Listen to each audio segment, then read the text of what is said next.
So I was raised in a Disciples of Christ church.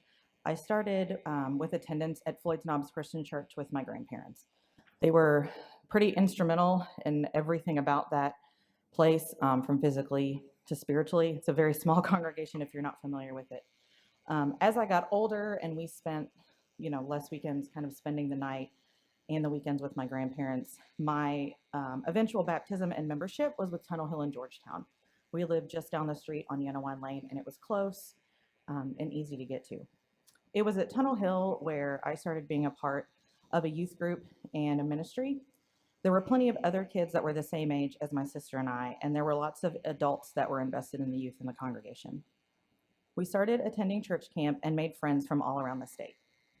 My final year of church camp, which was the summer after my senior year of high school, we were surprised to meet a group of campers from the same county of us. I know this sounds bizarre anymore, but keep in mind this was before social media and there weren't many ways to meet people outside of anybody that you went to school with. We couldn't believe how excited that my sister and I were to find people that were close to us in proximity, but also close to us as far as beliefs and interests. The rest, as they say, is history. When we came home, we all continued to spend time together. Most of the time we spent at youth-oriented events here at Central. We met more people who weren't at camp but attended the church and youth group activities regularly. From lock-ins to dinners to rafting trips to surviving a trip to Nashville with a previous well-meaning youth leader. We were invited to participate in services as well as other activities. Every person that I came in contact with at Central was gracious, kind, and sincere. My last year of church camp was over 20 years ago, but I formed a bond with this church and the congregation through my friends. Tyler, Corinne, Josh, Nick, Tej, Durham, and Jessica were many others who I never probably met, who I met who were probably never official members. I stopped regularly attending church when I was a few years into college. I was working full-time, going to school full-time, and had a newborn baby by the time I graduated.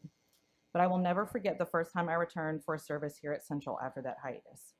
It was the September 11th, 2005, and Connor, who was just barely one, sat with me in the pew. During the part of the service where Randy would welcome visitors and he would scan the congregation and look for new faces, he saw me, recognized me, and welcomed me back. It had been 2 or 3 years since I'd been in the building, and I didn't even really spend that much time with Randy when I had come before. That moment cemented Central as my church home permanently. I had been so welcomed, remembered, missed, and loved.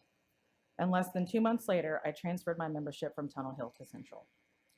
Yes, the impression this church made on me had a lot to do with my friends, but it was the opportunities that were given, the safe and fun places to be. The ability the staff had to make time for everyone, regardless of age or interest, because of the manpower available by the staff. I'm passionate about our new Minister of Faith formation for so many reasons.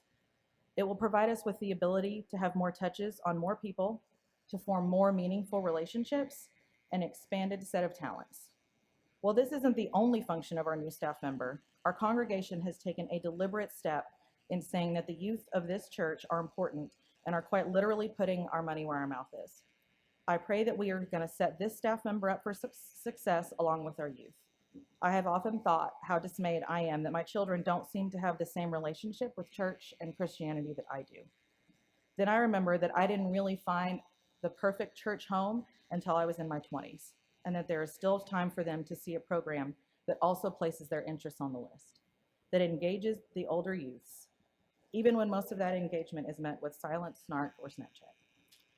As you prayerfully consider your commitment for the 2022 year, consider what this position and any additional support will add to the life of our church and reaching the younger generation.